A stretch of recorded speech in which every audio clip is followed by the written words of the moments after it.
The Neanderthal civilization routinely made Paleo Story Stone face and mammoth effigies in France, all over Europe, and no doubt into Asia.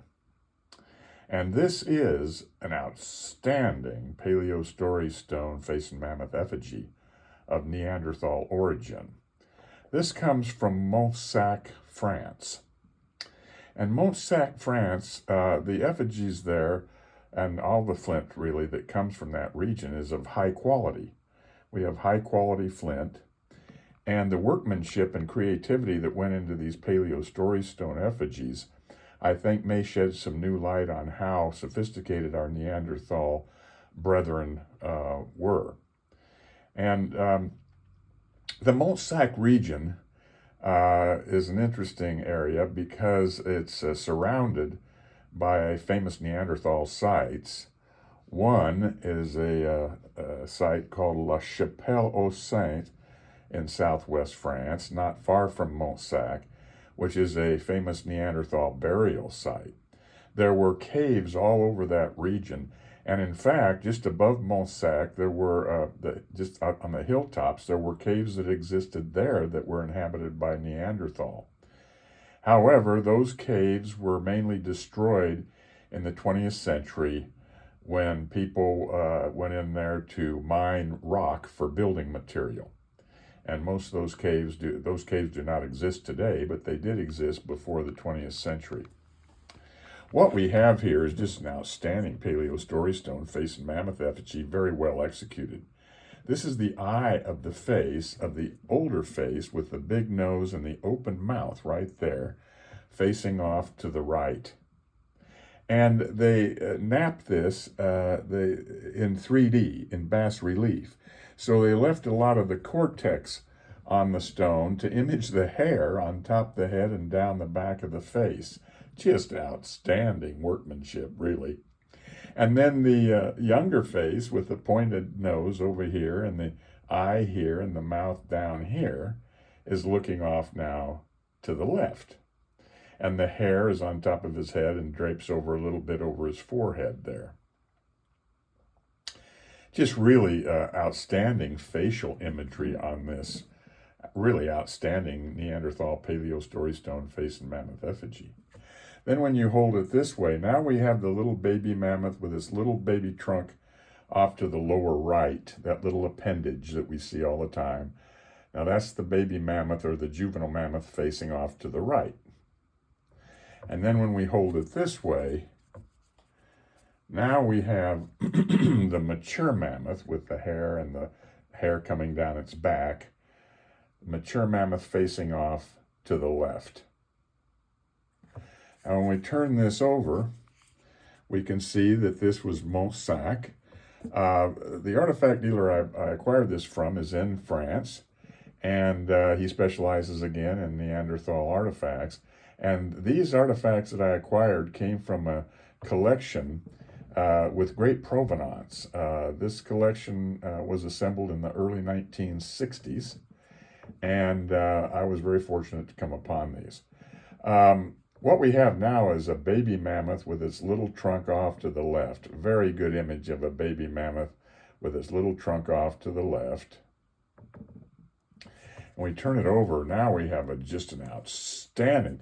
Here's the eye, which has been flaked away there. That's a chip flaked away.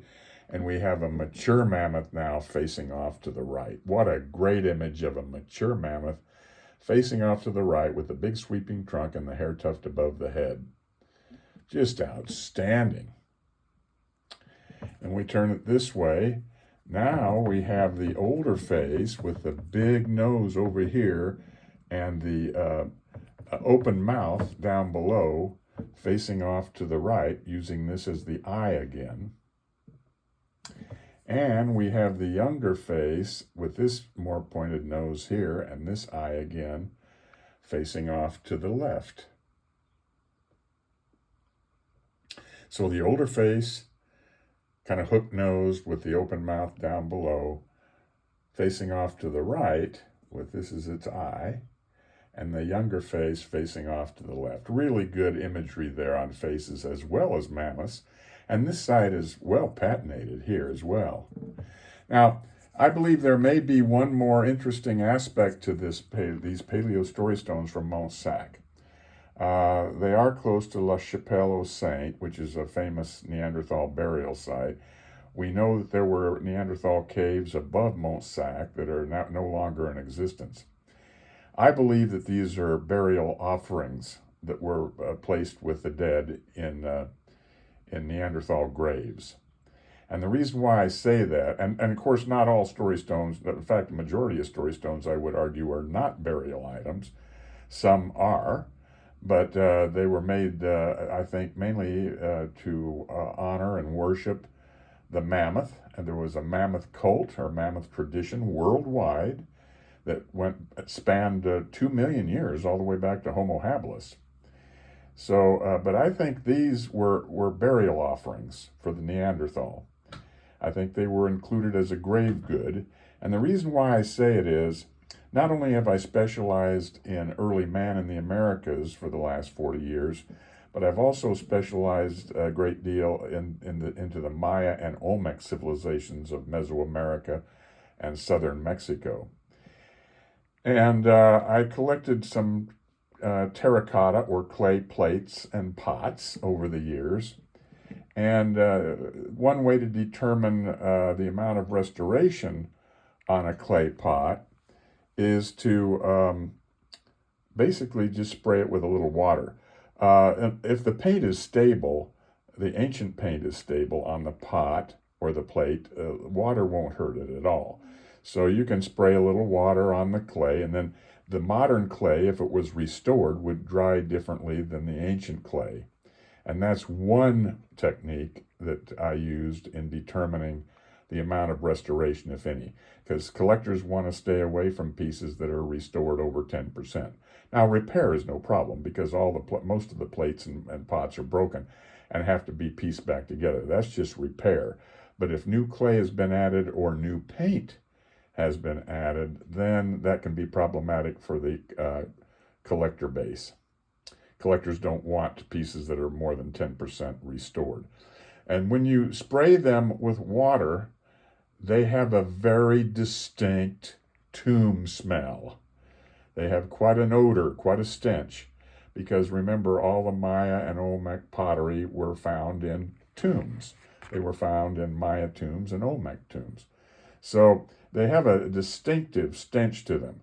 Well, lo and behold, when I rinsed these with water, these gave off the same stench, the same odor, identical odor. And I mean, once you smell that odor, you won't forget it. It's a little bit unpleasant, but it's a stench. I call it a tomb smell or a tomb odor. And that's why I believe these particular story stones, you see that roughness is going to hold a lot of organic material, no doubt, and other things. And I believe these may very well have been Neanderthal grave offerings, grave goods that were found in Neanderthal burials, probably in the caves above Monsac. But the Monsac flint is just really excellent flint. It's really good quality. And these are excellent quality Paleo Story Stone face and mammoth effigies from Monsac, France.